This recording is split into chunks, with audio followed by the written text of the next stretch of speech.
So after 2 days of Jack Wright having his side of the story out, Sienna Mae finally responds. Nice chain, red bone mains, chain swing, light pretty. Hey, what's up guys, welcome back to the studio. As you guys have probably heard, 2 days ago Jack Wright ended up releasing his side of the story of everything that happened with the Sienna Mae events. And if you guys have no idea what's going on, go check out my previous video. I did cover all of this. And if you also have not seen Jack's side of his story, definitely go check out his video. I believe it's about 19 minutes long, and I think without a doubt you have to watch that video before you even come here. In Jack's video, it was very emotional, and you could tell that this guy has gone through a lot. And I wish Sienna had made a video as well, just so we could at least see her emotions, but we didn't get that. Instead, we got a very long paragraph to her whole side of everything that happened, and I guess her owning up to stuff as well. I'm gonna be reading everything that she had to say in her statements, and maybe I'll pause once in a while to kind of give you guys my opinions and thoughts of everything that she is saying. But it is a very long statement, so get comfortable and listen closely. So before I start off this video, I do want to say that before I read this section right here, there is a bit more that she wrote before this, but I'm not going to read it to you guys because it's basically just explaining how she ended up meeting Jack. But here is the part that we all care about. She captions it, "I have never been so scared in my life. I thought turning 18 would be amazing, and so far, honestly, it sucks. I have 3 choices I can see. Go read the millions, I hope you kill yourself, message in my DMs. Number 2, let my well-meaning parents and team dictate my next steps and tie us up for what could be years in a legal battle with people who I once considered my closest friends. Number 3,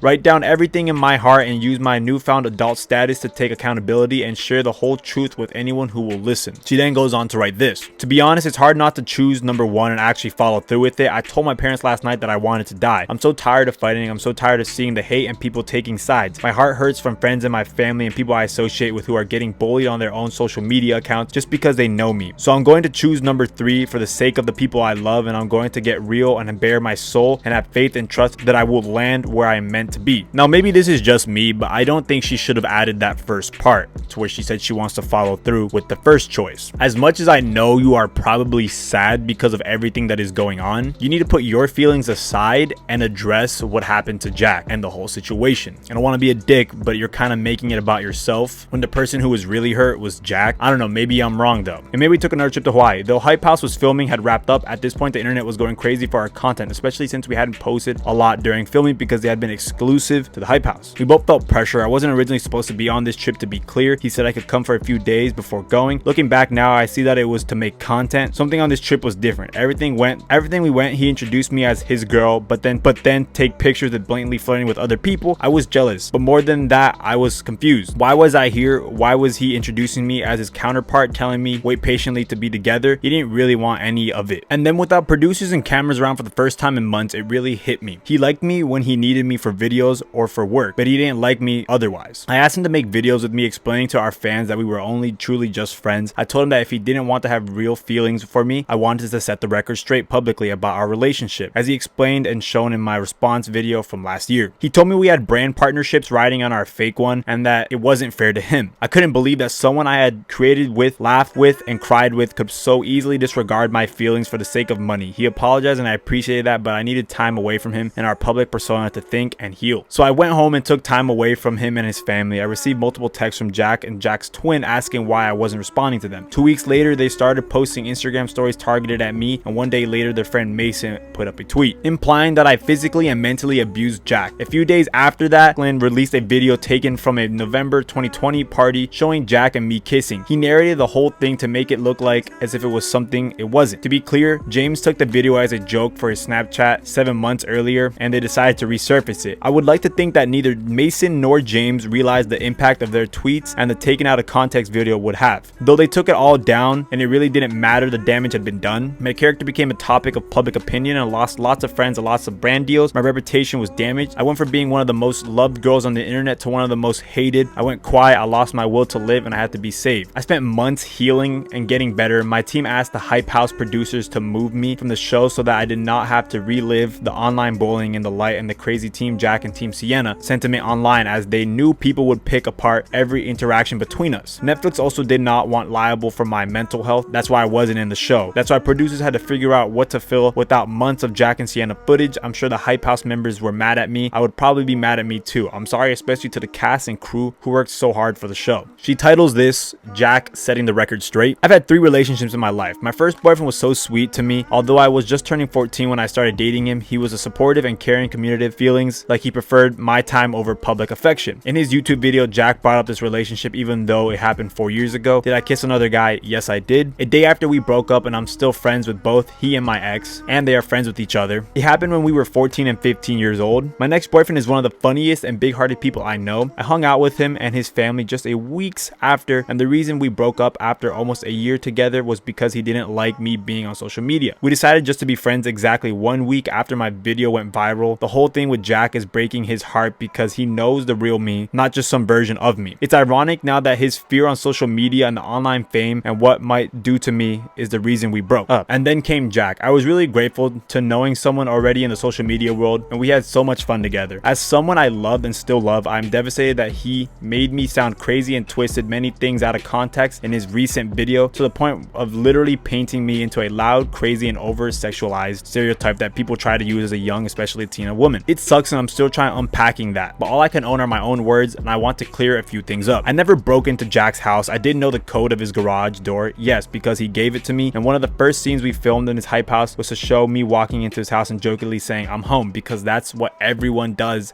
at the Wright's house. It's the hangout house. When Jack and James lived there was always friends around, even sometimes around 2 a.m. I do want to pause on this part right here. In Jack's video, Jack does say that Sienna would break into his house, and right here she says that she doesn't, that she knew his garage code and that Jack was the one who gave it to her. Just because Jack had given you previously his code does not mean that just because you know it and you could go in now whenever you want, it's not breaking and entering. If for whatever reason my ex gave me a key to her house and I came back to her house later and unlocked it with the spare key she had given me previously, that doesn't make it as if I'm not breaking into her house. Jack said he used to see my car at 2 a.m. in the front of his house, but failed to mention that most times there would be other friends there too. I never stalked him. I never sat outside his house in the middle of the night. Over the past weeks, of some mutual home friends have reached out. Like me, they aren't sure how to process some of what Jack is saying and are confused as I am. All Jack and I ever did was kiss. I have never seen, felt, or touched him naked. We spent several nights at the Hype House together, but I never grabbed him asleep or awake, yet I'm still being called across the internet by those who don't understand the meaning of the word. The first part of that, it's really just he said, she said stuff with her sitting outside of his house at 2 a.m. She then does say that she never grabbed or touched him while he was asleep, which you can't even fucking deny that because there is a literal video of you doing that. I'm not gonna go show that video in this video because I'm sure plenty of you guys could find that no problem, but I do find that a little bit shocking that she still has the audacity to say that she never touched him while he was asleep when there is 4K footage of her doing it. There is a counterpoint for every point Jack made in his video, but I'm not going to do that. I did do some things wrong and sloppy as 16-17-year-old girl who fell in love for a guy. Yes, for sure. I admit to stepping out of a car stopped at a sign after we publicly fought. There was alcohol involved and I'm definitely not proud of my behavior. After we kissed at midnight, he went and flirted with other people. At least that's how I saw it. I got jealous.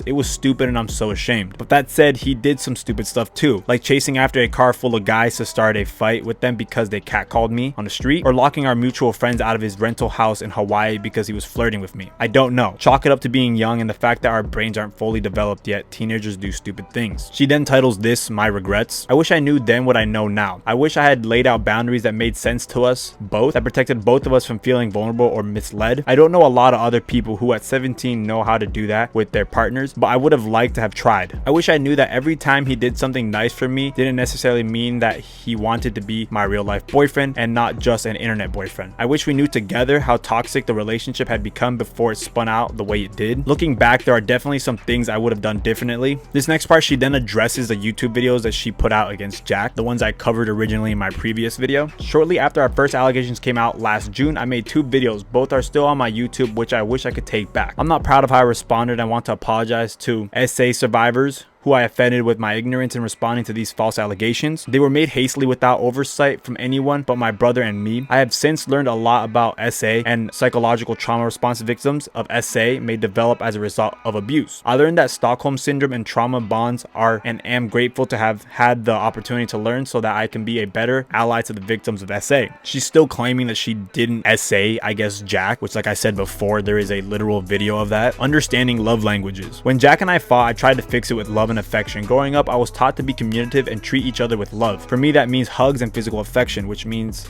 yes, I would wrap my arms around Jack and hug him when I was feeling insecure or when he was. I also tried verbally expressing my feelings for him because that's what I like in relationships. We would joke about it all the time and even make TikToks about it because we both of us, at least at the time, it was funny. Looking back, I see that I should have met him in his love language versus mine, and I'm sorry for that because I think it meant to be blurred boundaries that should have been stronger. My only intention was to love him and tell him that he mattered. It's a mistake I will never make again. The importance of consent. Consent isn't really something that is formally taught in school. My parents have been married for 23 years and I grew up watching them freely expressing my affection to each other. I understand now that everyone has his comfortability with affection. I understand that now that when you're in a relationship, there needs to be very open and honest conversations that consent even before sexual acts. Even if it's holding hands, hugging, and being affectionate in a friendly manner, the last thing I would ever want to do is breach someone's boundaries, and for that I have become explicitly aware of the way I interact with others and will do better. Right here she does address Jack. Jack, if you're reading this, I apologize if there were times that I made you feel uncomfortable. I am sorry if anything I ever did triggered other things you have experienced or any feelings of discomfort, but anything I did unknowingly. As our physical relationship on the camera was one of the closeness and familiarities that I've ever had to carrying into a real lives. That said, this is a distinct line between that and SA. I'm so sad that this is where we ended up, and even more so that I am now being used in a new and even more hurtful way. I'm growing. When I was growing up, I wished every day to become famous, and probably like a lot of kids, it sounded so dumb, but I think I kind of willed myself to where I am now. At first it was amazing, right now not so much. I'm having obsessive thoughts about what it would be like to be back at my old high school, choreographing routines with my varsity dance team and waiting for my college acceptance letters, about not having to wear sunglasses and a hat in the Starbucks drive-thru at night because I didn't want the person giving me my drink to spit in it because he thinks I'm an abuser, about not worrying that I'm saying the wrong thing or making a wrong move. If I was a normal girl at a normal school, I would be worried about my high school drama rather than trying to wrap my head around how my decisions in response to these serious allegations will have life-changing repercussions on me, my family, and the people I still care about, despite putting whatever hurts we harbor towards each other online for the world too. I want this madness to end. I want people to think before they comment unnecessary hateful things on my socials, on my friends' socials, on Jack's socials. I'm tired of seeing people that I don't know from hometown otherwise jumping onto the hate train. I'm confused that people say arrest her when there has never been involvement by police nor investigations and no legal action other than mine since this all began. I'm tired of living in a space of sadness because I still don't know how to exactly one of my best friends turned into someone I will forever be negatively linked with. For many, this is TikTok drama and tea, but for me, this is my life. To my community of supporters, I appreciate your kind words in the midst of what has been a very dark time for me. Thank you for showing me love despite my flaws and mistakes. I recently saw this quote: "To make mistakes or be wrong is human. To admit those mistakes and show you have ability to learn and are growing wiser." I entered the second week of my 18th year and I'll let that be my guide. After 8 months of feeling muzzled and controlled by lawyers, my agents, publicists, and parents, it feels good to speak my truth and share more than I probably should. I'm sure I'll experience more backlash as just turned 18 years old. It's all mine to bear now. I really didn't pause too much throughout reading any of this because I just felt like it was so much to take in, and it was. And there are also parts in this that I was kind of shocked that she still denied ever even touching Jack in a sexual way, or at least him being naked, I guess, which I have a hard time believing because there is video of her doing some stuff she probably shouldn't have been doing in front of a whole lot of people. So you could only imagine what she would probably do behind closed doors. To me, it's also shocking that she never addressed the other 3 people coming out against her. I know that she's already fighting for her life right now, but it also probably would have helped her out if she addressed those allegations. And her just kind of leaving it in the dark for people to kind of, I guess, get their own ideas of what happened probably isn't going to help her out. I think there's still a lot to be said and to be done, I guess, in this entire event. Biggest one being, like I said, are those 3 people who have came out against her. Now, they weren't named because they wanted to be anonymous, but maybe she should address those. I don't know. What do you guys think? Should she maybe just, I guess, leave that in the dark? I highly doubt anybody thinks that, but I guess, what are your thoughts on her response to everything? And what are your thoughts also on Jack's? And what are your thoughts on Jack's video as well? I don't want to pick and choose sides because it's not that. It's not a team. It's not a sport where you choose a team. But I do want to say sorry to Jack. That is a horrible thing that had happened to you. And people do believe believe you, not only because you were strong enough to come out, but also because there are 3 other people who also said that similar things happened to him. Sienna, I think without a doubt you have to address those other 3 accusers, because that's not something you could just leave in the dark. But you guys let me know what you guys think about this whole situation, and until the next video,